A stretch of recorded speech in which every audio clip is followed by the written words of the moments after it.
the Columbia Network takes pride in presenting Orson Welles and the Mercury Theater on the air in the third broadcast of a unique new series dramatizing famous narratives by great authors. This is the first time that a complete theatrical producing company has been brought to radio, and the Columbia Network again welcomes Mr. Welles and his associates to its own stations and to the stations of the Canadian Broadcasting Corporation coast to coast. Every week, Orson Welles invites our listeners to suggest their favorite titles. And tonight, at your request, the Mercury Theater on the Air presents A Tale of Two Cities by Charles Dickens, with Orson Welles as Dr. Manette and Sydney Carton. A Tale of Two Cities.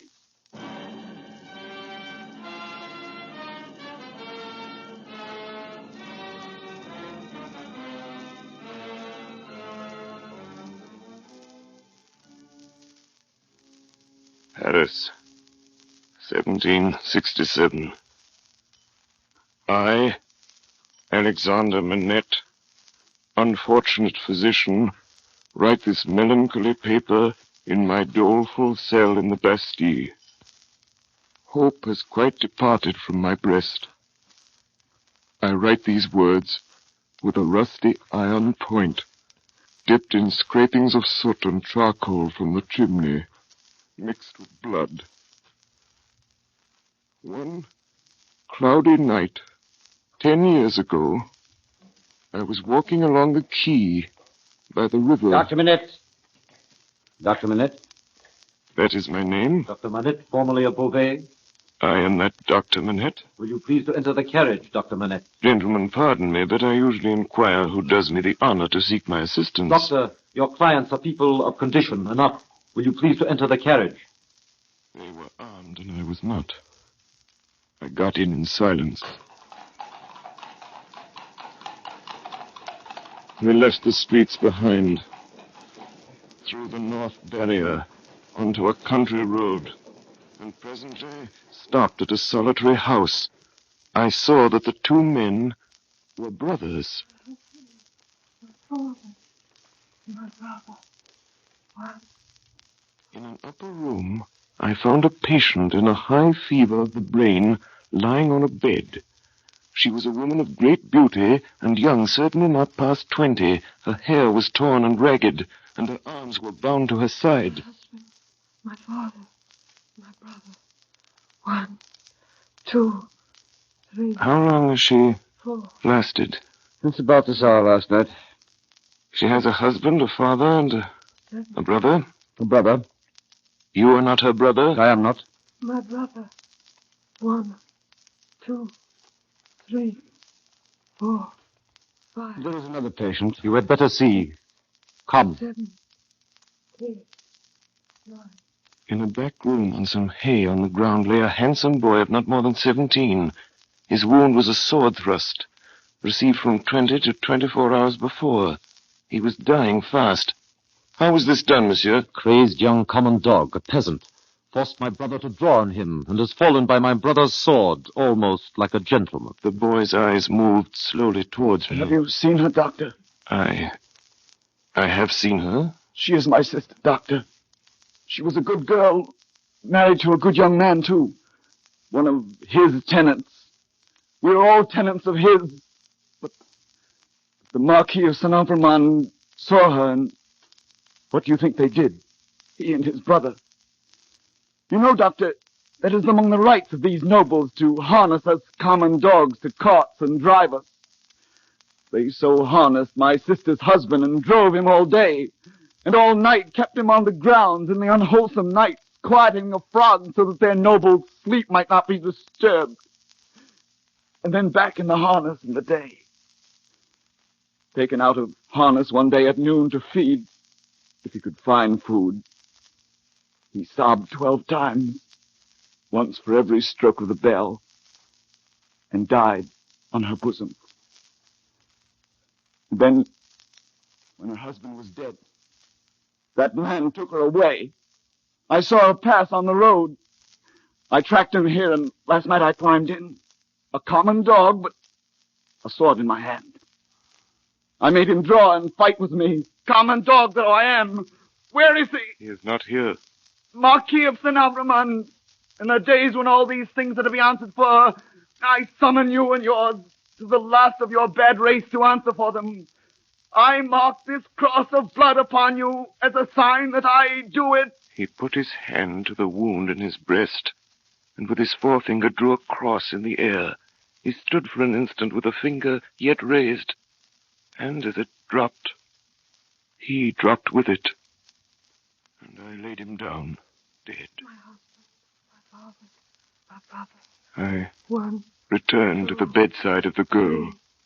four. The sound of her voice never ceased. She lingered on for a week. Then, on the 8th day... Last she is dead? She is dead. I congratulate you, my brother. 5 nights later, toward 9 o'clock, a man in a black dress rang at my gate, demanded to see me, and softly followed my servant, Ernest Defarge, upstairs, into the room where I sat with my young wife. An urgent case, Doctor. Won't detain you long. I have a coach waiting. When I was clear of the house, a black muffler was drawn tightly over my mouth from behind, and my arms were pinioned. The 2 brothers crossed the road from a dark corner and identified me. Not a word was spoken. That coach brought me here to the Bastille. It brought me to my grave. If it had pleased God to put it in the hard heart of either of the brothers, in all these frightful years, to grant me any tidings of my dearest wife and my child, so much as to let me know by a word whether they are alive or dead, I might have thought that he had not quite abandoned them. But now I believe that the mark of the Red Cross is fatal to them, and that they have no part in his mercies. And them, and their descendants, to the last of their race, I, Alexandre Manette, unhappy prisoner, do, this last night of the year 1767, in my unbearable agony, denounce them to heaven and to earth.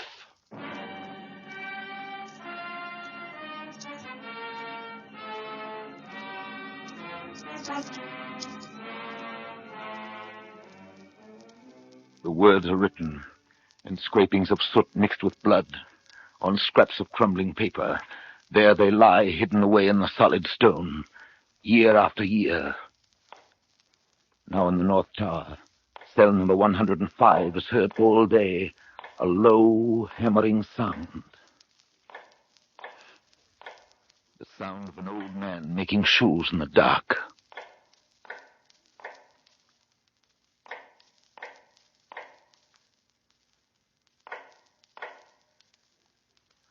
One day, after 18 years, the sound stops, and for a while, North Tower cell number 105 is empty.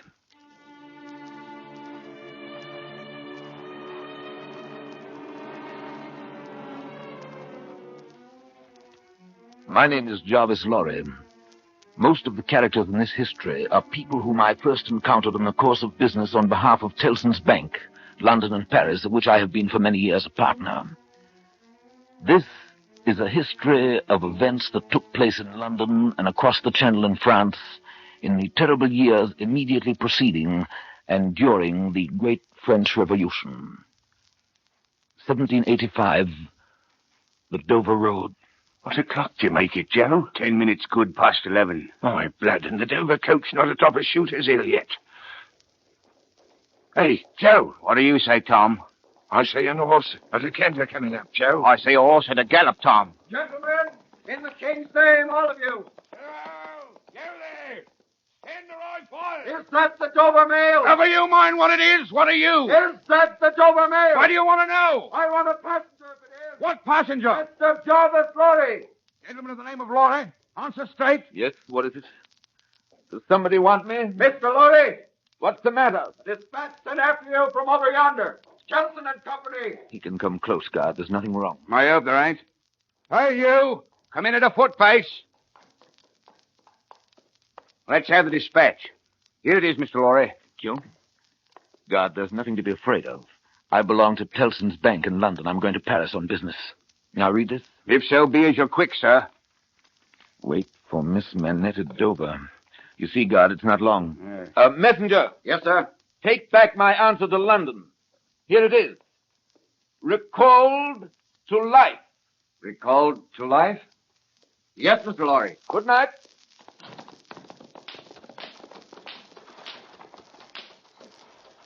Tom, Hello, Joe. did you hear that message? I did, Joe. What did you make of it, Tom? Nothing at all, Joe. Oh, that's a coincidence, too.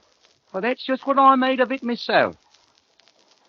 This way to the Calais packet. This way to the Calais packet. We sail with the tide, ladies and gentlemen. All aboard for Calais. Glad to have you with us again, Mr. Lorry. I'm expecting a young lady aboard, a Miss Manette. She may ask for Mr. Jarvis Lorry, or she may ask for a gentleman from Tellson's Bank. But when she comes, will you show her to my cabin? Very good, sir. We sail with the tide, ladies and gentlemen. All aboard for Calais.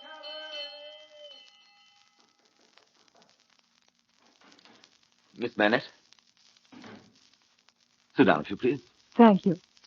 Miss Manette, it's very difficult to begin. Miss Manette, I'm a man of business. I have a business charge to acquit myself of. The story relates to one of our customers. The story? Yes. One of our customers, a French gentleman, a scientific gentleman, a doctor. A doctor? Miss Manette, if your father had not died when he did, don't be frightened, miss.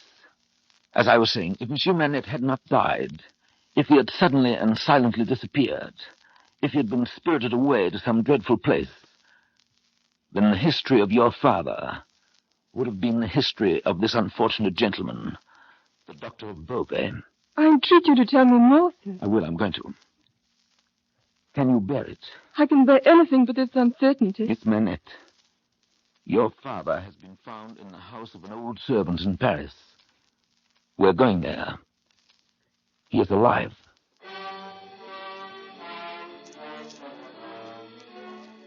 In the quarter of Saint-Antoine, in a narrow, mean street full of offense and stench, peopled by rags and nightcaps and hunger, smelling of rags and nightcaps and hunger, we found the wine shop of Dr. Manette's old servant, Ernest Defarge. His wife sat in the shop behind the counter as we came in. A stout woman wrapped in fur. She was knitting. Ernest Defarge? That's me. May we have a word with you? Willingly, sir. My name is Jarvis Lorry of London. This is Miss Manette. Come with me, then. I'll take you to him. It's very high. It's a little difficult. Better to begin slowly.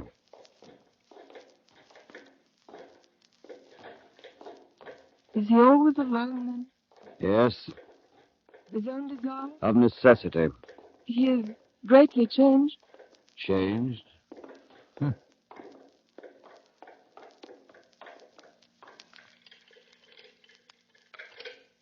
The door's locked. Yes. You think it necessary to keep him locked I up? think it necessary to turn the key. Why? Why? Because he has lived so long locked up that he'd be frightened, rave, tear himself to pieces, die. His door was left open. Is it possible? Is it possible? Yes, it is possible in this fine world we live in. Not only possible, but done. Done, see you, under that sky there every day. It will continue being done until the last of that accursed race has perished from the face of the earth. Quiet. Let us go in.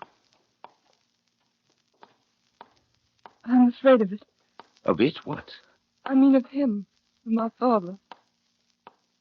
Listen. What is that sound? Faintly, through the dark, with his back toward the door, we saw a white-haired man sitting on a low bench, stooping forward. Very busy, making shoes. Father. Good day, Manette. Good day. Still hard at work, I see. Yes. Yes, I'm working.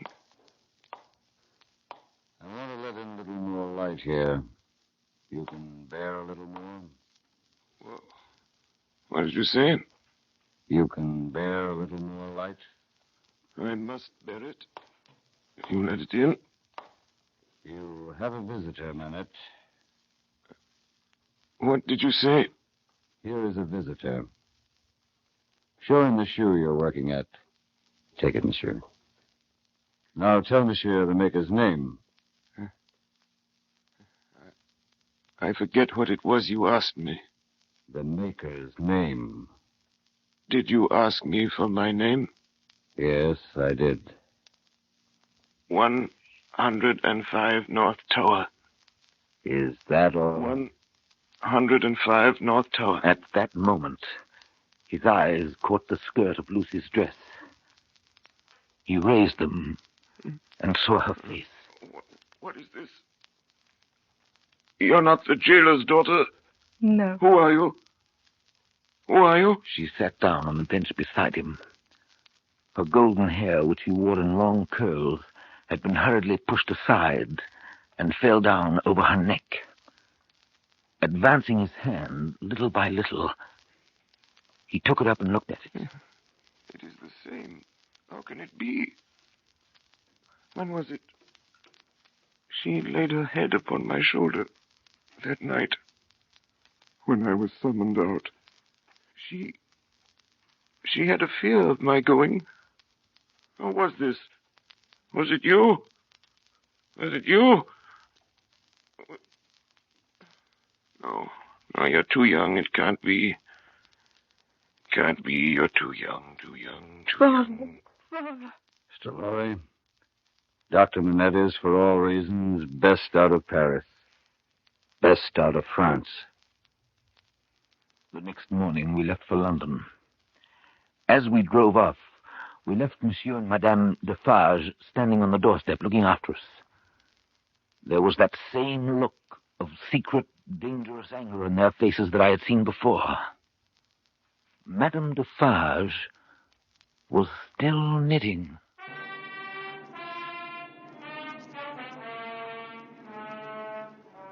The next night we were in Calais. There we boarded the packet and after a rough voyage reached England in safety. I was to be reminded of that voyage. 5 years later, a trial was held at the Old Bailey at which I was summoned to appear in company with Miss Lucy Manette and Dr. Alexander Manette, all three of us, as witnesses for the Crown. Lordship the judge? What's coming now? A treason case. The quartering what? He'll be drawn on an early will, he'll be half-egged. Then he'll be taken down and sliced before his own face. Then his head will be chopped off and he'll be cut in quarters. That's the sentence. If he's found guilty, you mean? Oh, they'll find him guilty. Don't be afraid of that. The prisoner was brought in.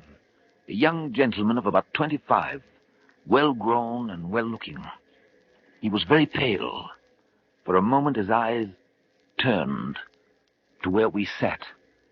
Then the indictment was read. Charles Darnay, you're a false traitor to our serene, illustrious, excellent Prince, our Lord the King, by reason of your having on divers occasions, by divers means and ways, assisted Louis the French King in his wars against our serene, illustrious, excellent Prince, King George. That is to say, by coming and going between the dominions of our said serene, illustrious, excellent Prince, those the said French Louis, and wickedly, falsely, treacherously. Prisoner, do you plead guilty or not guilty? Not guilty. I shall now prove, my lord, to the satisfaction of yourself in this jury, the prisoner Charles Darnay, though young in years, is old in these treasonable practices which today claim forfeit of his life. That this correspondence with our national enemy is not a correspondence of today, nor of yesterday, nor even of last year or the year before that. That as long as 5 years ago... First witness to the Crown, Mr. Jarvis Lorry. Jarvis Lorry. Mr. Lorry, are you a partner of Telton's Bank? I am. On a certain night in November, 1775, did business occasion you to travel between Calais and Dover by the packet ship? It did. Mr. Lorry, look upon the prisoner. Have you seen him to your certain knowledge before? I have. When? At Calais that night, the prisoner came aboard the packet and made the voyage with me. At what hour did he come aboard? A little after midnight. In the dead of night, eh? Were you traveling alone, Mr. Lorry, or with any companion? With two companions, a gentleman and a lady. They're here. They're here! It's right, Miss Manette. Miss Manette. Miss Manette, look upon the prisoner, Charles Darnay. Miss Manette, have you seen the prisoner before? Yes, sir. Where? On board the packet ship just referred to, sir. You are the young lady just referred to? Most unhappily, I am. Answer the questions put to you. Miss Burnett, had you any conversation with the prisoner? Yes, sir. Recall it. When the gentleman came aboard... You mean the prisoner? Yes, my lord. Then say the prisoner. When the prisoner came on board... Did he come on board alone? No. How many were with him? One, a French gentleman. Did they confer together? Yes, they seemed angry. I thought I heard the prisoner say, "There is a curse on our house. You have brought a curse on our house." Miss Burnett, the court is not interested in what you think you overheard. What conversation did you have with the prisoner? Soon after we started, he noticed that my father was very tired and in a very weak state of health. The prisoner was very kind and useful to my father. I hope I may not repay him by doing him harm today. The prisoner's conversation, Miss Burnett. What did the prisoner say to you? He told me that he was traveling on business of a delicate and difficult nature, which might get people into trouble, and that he was therefore traveling under an assumed name. He said that in England my father... Dr. Alexander Manette. Dr. Manette, look upon the prisoner. As the old man looked at Darnay, his face for an instant became frozen, as it were. It was a curious look, very intent, deepening into a frown of dislike and distrust, not even unmixed with fear. It passed so quickly that few could have noticed it. Dr. Manette, have you ever seen this prisoner before? Once when he called on us at my lodgings some 3 years ago. Can you identify him as your fellow passenger aboard the packet ship, or recall his conversation with your daughter? Sir, I can do neither. Is there any particular and special reason for your being unable to do either? There is. Has it been your misfortune to undergo a long imprisonment without trial in your native country, Dr. Manette? A long imprisonment. Were you newly released on that occasion? They tell me so. Have you no remembrance of the occasion? None. My mind is a blank. From some time, I cannot even say what time, I was employed in making shoes. That was in my captivity to... Excuse me, sir, to the time when I found myself living in London with my dear daughter here. I have no remembrance, no remembrance. Next witness, next witness, next witness, next witness, next witness. Now things began to look black for the prisoner. The prosecution held that previous to that Friday night in November 5 years ago, Charles Darnay had visited a dockyard town on the south coast of England, and there collected information which he later delivered to the French authorities in Calais. In proof of this, the star witness, who had every appearance of being himself a paid spy, now took the stand and identified Charles Darnay as having been at the precise time required in the coffee room of a hotel in that dockyard town, waiting for another person. On this point, counsel for the prisoner tried in vain to shake him. And that is the only time you ever saw this prisoner? Yes, Your Honor. You never saw him before or since? No, Your Honor. No. Now, a curious thing happened. A gentleman who had been sitting off by himself all this time, staring up at the ceiling of the court, suddenly came to life, removed his wig, wrote a word or two on a little piece of paper, and tossed it to the prisoner's counsel, who opened it, and then looked with great attention and curiosity at the prisoner. You say again you are quite sure that it was the prisoner? Oh, quite sure, Your Honor. Did you ever see anybody very like the prisoner? Oh, no, Your Honor. Do you think there could be anybody so like the prisoner that you could be mistaken? Oh, no, Your Honor. But if there were, you would then admit that you might have been mistaken. Eh? Oh, yes, Your Honor. Very well. Look upon Mr. Sydney Carton, my learned friend there, without his wig, and then look well upon the prisoner. How say you? Are they not very like each other? God, like as two peas in a pod. Two peas. It ain't natural.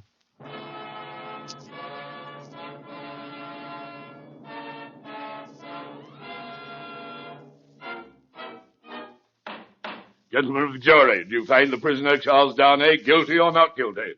Not guilty. Order in the boys. Can't you behave yourselves?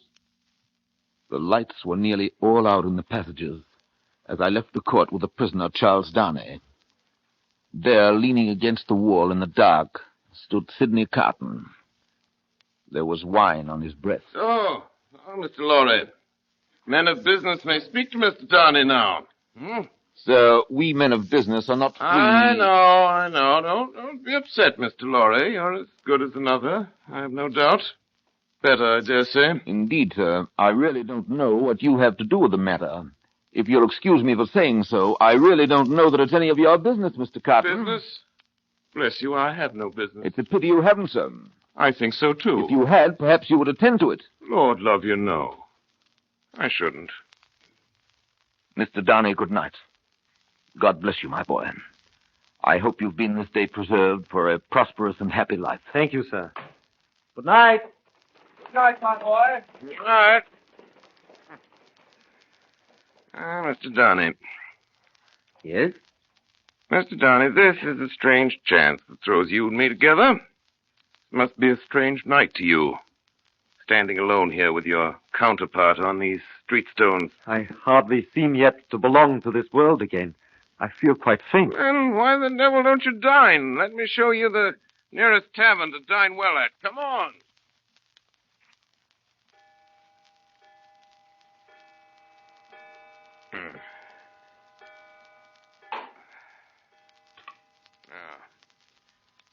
Now, Mr. Darnay, now that you've eaten, do you feel that you belong to this terrestrial scheme again? It must be an immense satisfaction for you. Waiter, another bottle of wine. To me, the greatest desire I have is to forget that I belong to it. There's no good in it for me, except wine like this. All right for it. So we're not much alike in that particular, Mr. Darnay. Indeed, I begin to think we're not much alike in any particular. You and I, except that we look alike. Now your dinner's done, why don't you call a health, Mr. Darnay? Why don't you give your toast? Why, what health? What toast? Why, it's on the tip of your tongue. It ought to be, it must be. I swear it's there. Well, Miss Manette, then. Miss Manette, then. Miss Manette, that's a fair young lady to hand to a coach in the dark, Mr. Darnay. Yes. That's a fair young lady to be pitied by and wept for by. Huh? How's it feel? Is it worth being tried for one's life to be the object of such sympathy and compassion, Mr. Darnay? Mr. Carton, you saved my life today. I have not thanked you. I neither want any thanks or merit any. It was nothing to do in the first place, and I don't know why I did it in the second. Mr. Darnay, let me ask you a question. Willingly. Do you think I particularly like you? Really, Mr. Carton, I have not asked myself the question. But ask yourself the question now. You have acted as if you do, but I don't think you do. I don't think I do. Nevertheless, there is nothing in that, I hope, Mr. Carton, to prevent my calling the reckoning and our parting without ill blood on either side. Oh, nothing in life. Oh, you pay the whole reckoning, Mr. Darnay. Then, bring me another pint of this same wine drawer and come and wake me at 10. Last word, Mr. Darnay. You think I'm drunk? I think you have been drinking, Mr. Carton. Think you know I've been drinking? Since I must say so, yes, I know it. Then you shall likewise know why. I am a disappointed drudge, sir. I care for no man on earth, and no man on earth cares for me. That is very much to be regretted, Mr. Carton. You might have used your talents better. Maybe so, Mr. Darnay.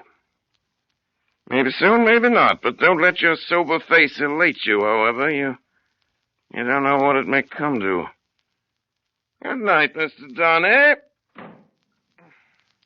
Drawer! Where's that bottle of wine?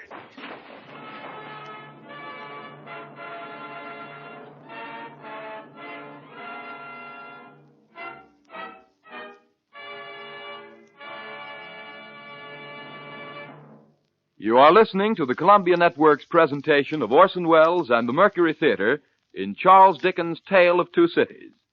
We pause a moment now for station identification. This is the Columbia Broadcasting System. The Columbia Network is presenting A Tale of Two Cities, and the Mercury Theater resumes the story with Orson Welles as Dr. Manette and Sydney Carton.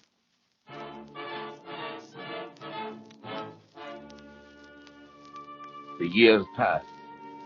In the quarter of Saint-Antoine, in the wine shop, in the narrow, mean streets, little groups of men gather to talk and scatter quickly when a stranger enters.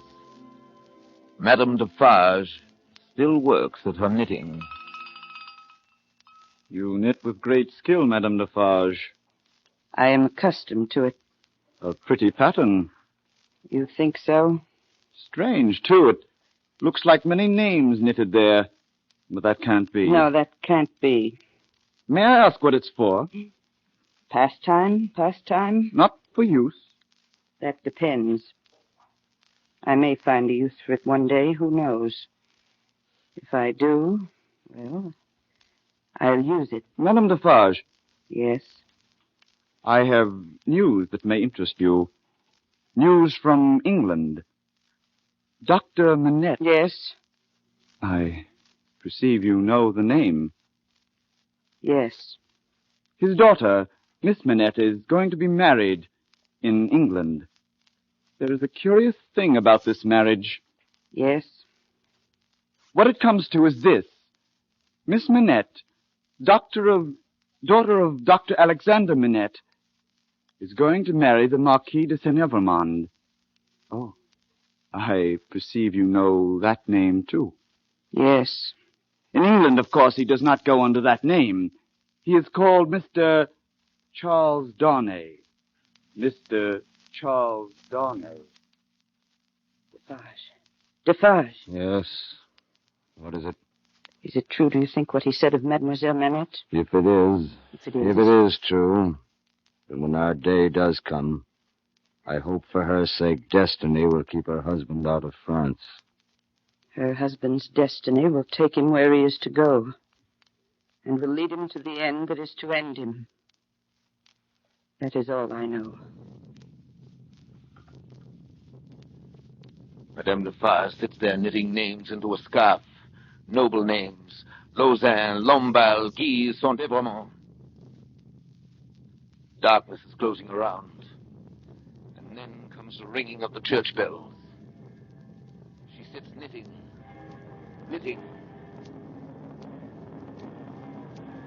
Now the darkness is closing in. The church bells will soon be melted into thunder cannon, when the drums shall be beating to drown a wretched voice.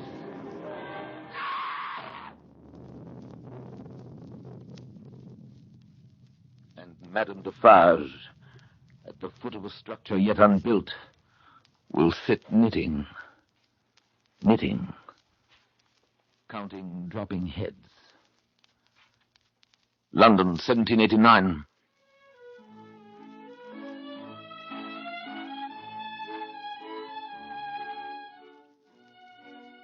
Never did I see two people more united than Dr. Manette and his daughter in the weeks before Lucy's marriage to Charles Darnay.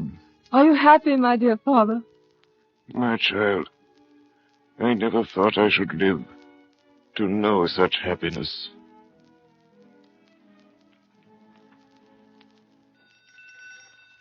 An occasional visitor to their house in Soho Square was Sydney Carton. He was not improved in habits, or in looks, or in manner.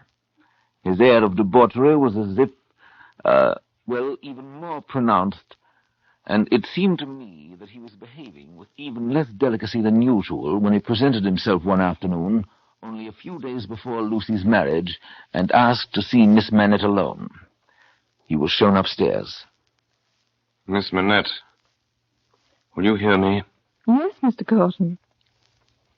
Miss Manette, I know very well that you can have no tenderness for me. I ask for none. I'm even thankful that it cannot be. Without it, is there nothing I can do for you, Mr. Carton? All you can ever do for me is done. I wish you to know that you were the last dream of my soul. In my degradation, I've not been so degraded, but at the sight of you with your father and of this house, The stirred old shadows that I thought had died out of me. A dream that ends in nothing and leaves the sleeper where he lay down. But I wish you to know that you inspired it. Will nothing of it remain? No, Miss Manette. No. No, I shall never be better than I am.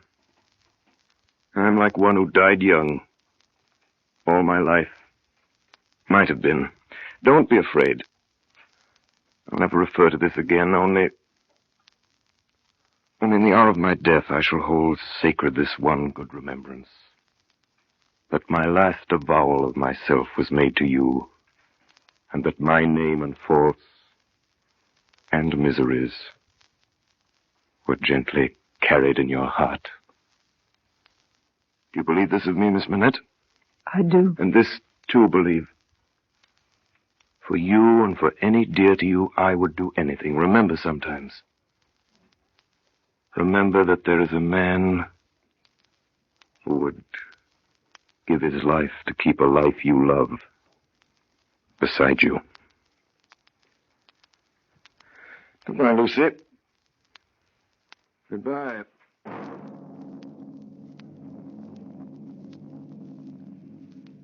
Paris, 1789, July 14. In the quarter of Saint Antoine, something's happening. In the narrow, mean streets smelling of rags and nightcaps and hunger, all-night crowds have been stirring. Soon after dawn, Madame Defarge puts down her knitting. Defarge, at last it has come. Yes, our day has come. Saint Antoine this morning is a vast, dusky mass of scarecrows heaving to and fro, with gleams of light above the billowy heads, where steel blades and bayonets shine in the sun. Now the mass begins to move. Patriots and friends, we are ready. The Bastille.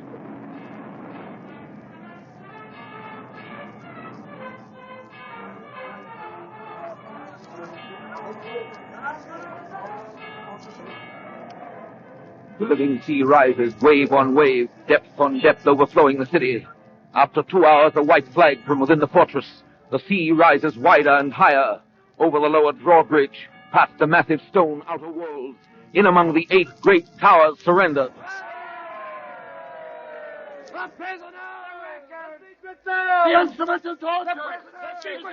The North Tower. What is the meaning of 105 North Tower? Quick. It is a cell, citizen. Show it to me. There is something hidden there that I must find. Pass this way, Citizen Defarge.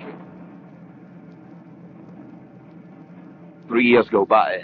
The King of France and the Queen of France have paid with their lives for the suffering of the people. Day after day, fresh victims are driven through the streets of Paris to feed this new monster which lives on human blood, the guillotine. And at its foot, day after day, sit the women, knitting. London, 1792. The headquarters and the great gathering place of those who fled from France in those troubled years was Tellson's Bank. Letter for Marquis de Saint-Aubin. Here. Vicomte de Lille. Vicomte de Lille. Arrested at Calais. Executed. Baron de Neuville. Arrested. Executed. Marquis de Saint-Evremont. Marquis de Saint-Evremont. Here. Mr. Darnay. I'll take it. Charles Darnay. I didn't know that you were familiar I'll take with... charge of the letter, Mr. Lorry. You know where to deliver it? I do. If there's any answer, I'll let you know. Monsieur, heretofore the Marquis Charles de Saint-Evremond. I have been seized and brought to Paris. The crime for which I am to lose my life is, they tell me, treason against the majesty of the people, in that I have acted against them for an emigrant. You are that emigrant. It is in vain that I tell them that even before the confiscation of emigrant property, according to your commands, I had collected no rent and forced no taxes. Their only answer is that I have acted for an emigrant. Where is that emigrant? I beg you, Monsieur heretofore the Marquis, to come to my rescue and release me. I pray you, be true to me, your poor servant. Yes, Darnay? I have the answer to that letter. So soon? It is to a prisoner in the La Force prison in Paris. And what is the message? Simply that he has received the letter and will come. 3 days later, a few leagues out of Calais, on the Paris road, Charles Darnay was arrested. Citizen, I beg you to observe that I came here of my own free will, in answer to that written appeal that lies before you. Is that not my right? Right? Immigrants have no rights. You're consigned, Evremont, to the prison of La Conciergerie. Just heaven, under what law? For what offense? We have new laws, aristocrat, and new offenses since you were here.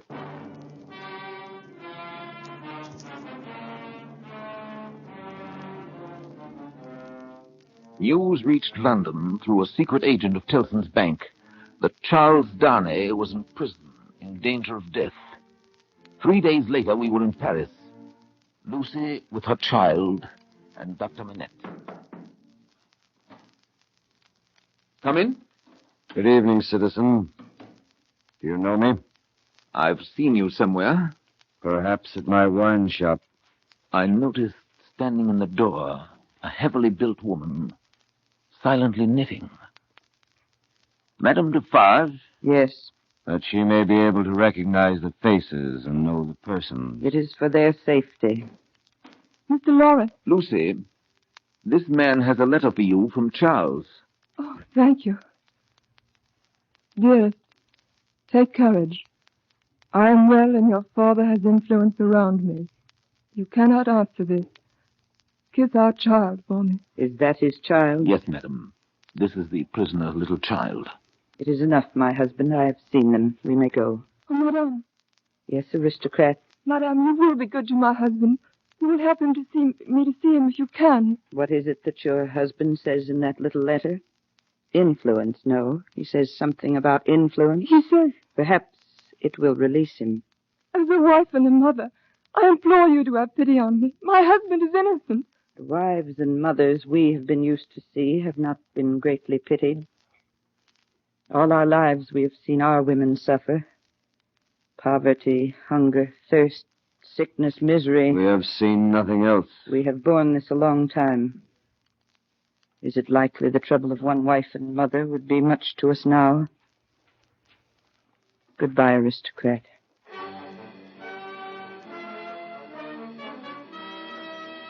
Charles Evremont, call Donny! Charles Evremont, call Donny!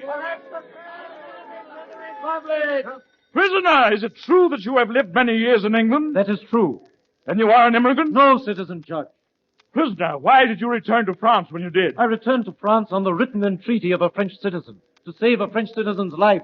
Is that the action of a guilty man? Is that criminal in the eyes of the Republic? Dr. Manette, take the stand. Dr. Manette, do you know this prisoner? I do. Where did you first make the prisoner's acquaintance? In England, citizen judge, on my release from long imprisonment. This man is my first friend. For years he has lived in my house, always faithful and devoted to my daughter and myself in our exile. In all the years that I know this man, I, Dr. Manette, for 18 years, prisoner in the Bastille. Enough! Live, Dr. Manette! Not your live!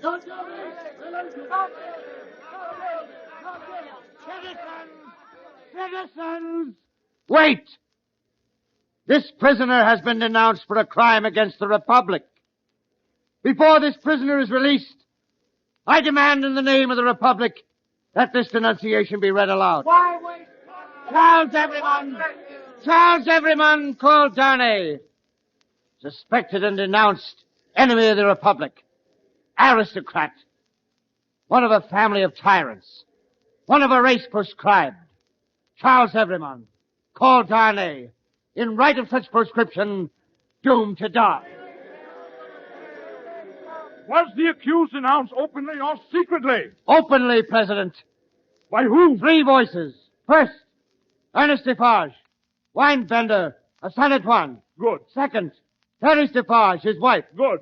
Third, Alexander Manette, physician.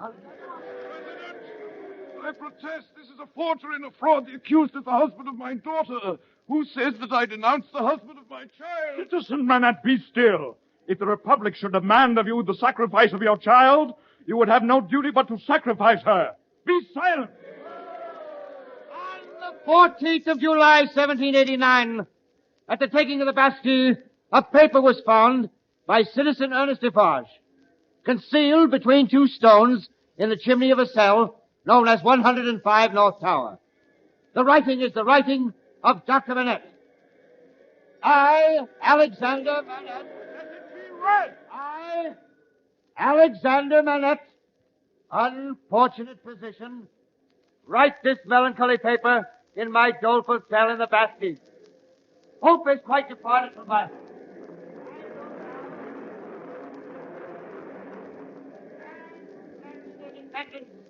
To the last of their race, I, Alexander Manette, unhappy prisoner, do this last night of the year, 1767, in my unbearable agony, denounce to the times when all those things shall be answered for. I denounce them to heaven and earth. Death!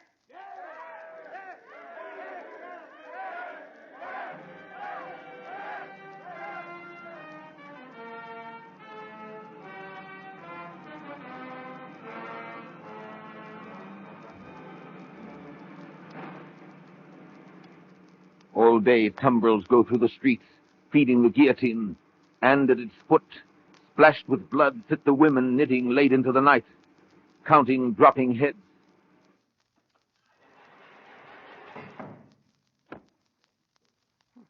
Don't be alarmed, Mr. Lorry. Don't be alarmed. I'm quite sober. Sydney Carton. Now, Mr. Lorry, listen carefully to what I have to say. But, Carton... Don't waste time asking questions. First, Mr. Lorry, here is the certificate which enables me to pass out of the city. You see, Sydney Carton, an Englishman. Yes? Yes. Keep it for me until tomorrow. I have arranged to see Charles Darnay in prison in the morning, and I'd better not take it with me. Do you understand? Why not? I prefer not to do so. Now, take this paper. It's a certificate enabling Dr. Manette and his daughter and her child at any time to pass the barrier on the frontier, you see? Yes, but you can buy the means of traveling the coast as quickly as the journey can be made. You have money. Order your horses to be ready at 2 in the afternoon. Well? It shall be done. Tell Lucy tonight, for the sake of her child and her father, tell her and press upon her the necessity of leaving Paris with them and with you at that hour. Tell her it was her husband's last wish. You think she'll consent? I believe Have so. all these arrangements made in the courtyard, and here, even to the taking of your own seat in the carriage, and then, the moment I come to you, take me in and drive me away. Do you understand that? I understand that whatever happens, I am to wait for you. You have my certificate in your hand with the rest. The instant my place is occupied, you start for England. Promise me solemnly that nothing will make you alter the course on which you now stand pledged to each other. Nothing, Carton. Remember these words tomorrow. Remember them. Change the course or delay for any reason, and no life can possibly be saved. Many lives dear to us must inevitably be sacrificed. I will remember them. I hope to do my part faithfully. Yes, yes. And I hope to do mine. In the black prison of the conciergerie, the doomed of the day await their fate. They are 52. Even before their cells are quit of them, new occupants have been appointed. Before their blood runs into the blood spilled yesterday, the blood that is to mingle with theirs tomorrow is already set apart.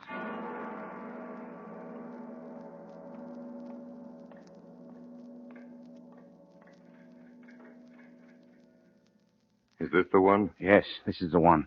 Go you in alone. I wait outside. Lose no time. Good day, Mr. Darnay. Carton. Once more we meet. Are you a prisoner, too? No, I happen to be possessed of a power over one of your keepers here. I come from your wife, Darnay. I bring you a request from her. What is it? A most secret, earnest, pressing entreaty. You've no time to ask me why I bring it or what it means. I have no time to tell you. You must comply with it. Take off these boots you wear and draw on mine. Here's a chair now. Hurry. Draw on these boots of mine. Put your hands to them. Put your will to them. Quick. Carton, there's no escaping from this place. It can never be done. You'll only die with me. It's madness. It would be madness if I asked you to escape, but do I? Of course not. Change that cravat and this of mine. Carton, it's madness. It can't be done. It never can be done. It has been attempted. It has always failed. Do I ask you, dear Darnay, to pass the door? When I ask you that, then refuse me. There are pen and ink and paper on this table. With your hand steady enough to write, then yes. Write what I shall dictate. Quick, friend, quick. Write exactly as I speak. To whom do I address To no one. Do I date No. No. If you remember the words that passed between us long ago. You will understand this when you see it. You do remember them, I know. It is not in your nature to forget them. Have you written forget them? I have. Is that a weapon in your hand? No, I'm not armed. What is in your hand? You shall know directly. Right on there, but a few words more. I am thankful the time has come when I can prove them. That I do so is no subject for regret or grief. What is that, vapor? Vapor? Something in the air? I'm conscious of nothing. Take up the pen and finish. Hurry, hurry. If it had been otherwise, I should have had so much the more to answer for. If it had been otherwise. It had been other. Donnie. Donnie. Good. Hey there. Quick. Come in. Have him change his coat. Huh? Now, call for help. Take me to the coach. You? Him, man, with whom I've changed. You go out by the gate by which you brought me in. Of course. I was weak and faint, and you brought me in, and I'm fainter. Now you take me out. The parting has overcome us. Such things happen here often, too often. Quick, call for help. You swear not to betray me. Man, don't waste time. Take him yourself to the courtyard. You know him. Place him yourself in the carriage. Show him yourself to Mr. Lorry and tell him to remember my words of last night and his promise of last night and drive away.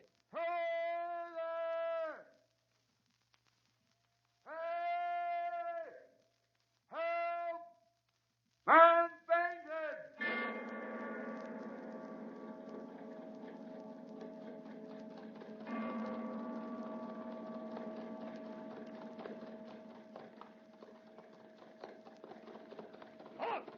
Who goes there? Who's inside? Papers? Alexandre Manette, physician, French. Lucy, his daughter, French. Lucy, wife of Evremont. Is that right? Huh. Evremont has an appointment elsewhere today, I believe. Lucy, their child, English. Sydney Carton, lawyer, English. English lawyer appears to be sleeping. Jarvis Lorry, banker, English. Go ahead, you can depart, citizens. A good journey.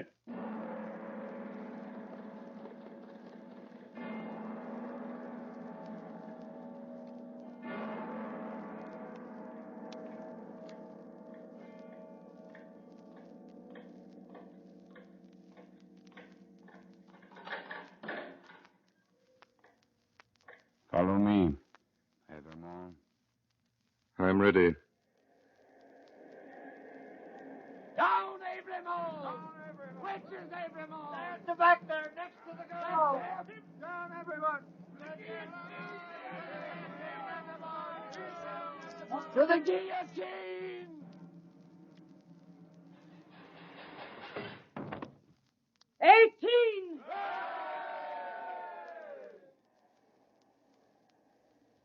Citizen Evermond, do you remember me?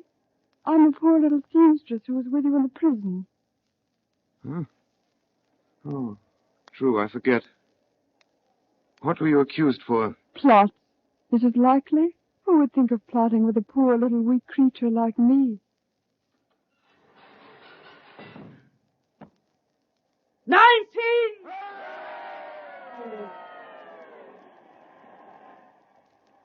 I'm not afraid to die, but I've done nothing. Citizen Evermond, will you let me hold your hand? I'm not afraid, but I'm little and weak. It will give me more courage. 20!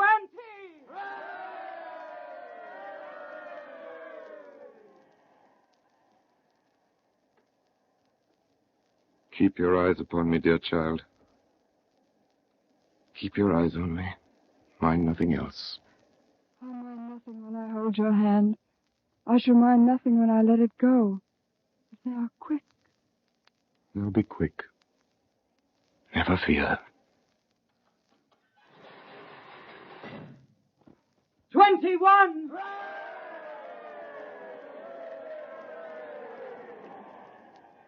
Is the moment come? Yes, May I kiss you now? I'm so afraid. my child. Nothing to fear.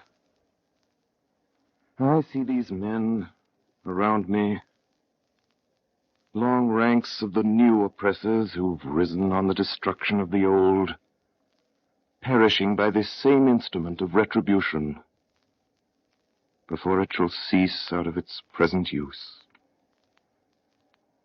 I see the lives for which I laid down my life.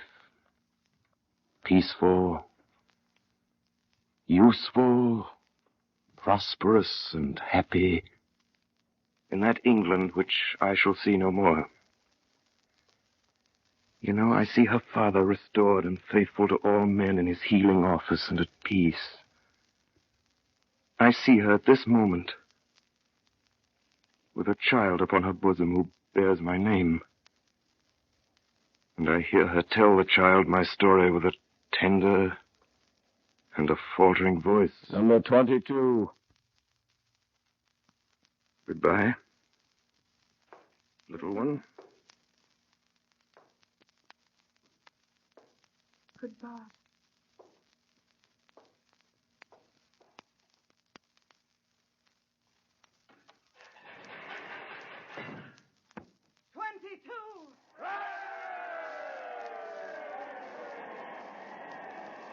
Number 23. Right, citizen.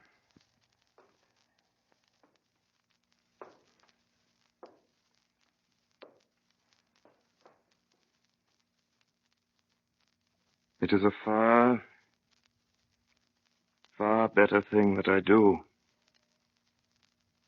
than I've ever done. There's a far, far better rest that I go to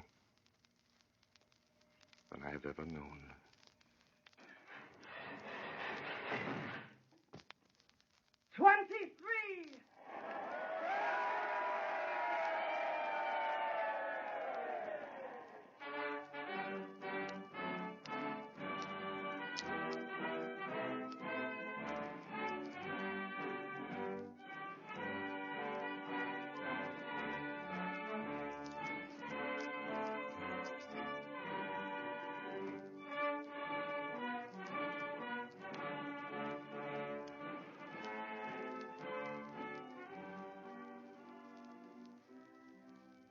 Tonight, the Columbia Network has brought you Orson Welles and the Mercury Theater on the air in A Tale of Two Cities by Charles Dickens. We now present the star and director of these broadcasts, who tonight played Dr. Manette and Sydney Carton, Orson Welles. Ladies and gentlemen, I should like first to thank the actors of the Mercury Theater who played with us tonight.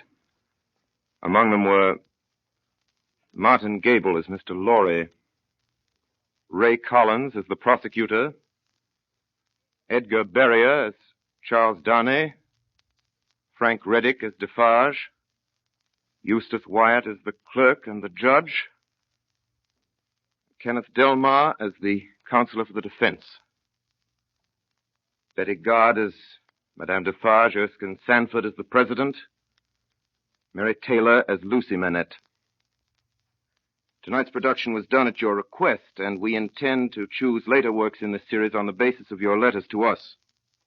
We're reading all the letters with the greatest of interest, and we thank you for your valuable suggestions. And now, good night, ladies and gentlemen. Until next Monday at this same time.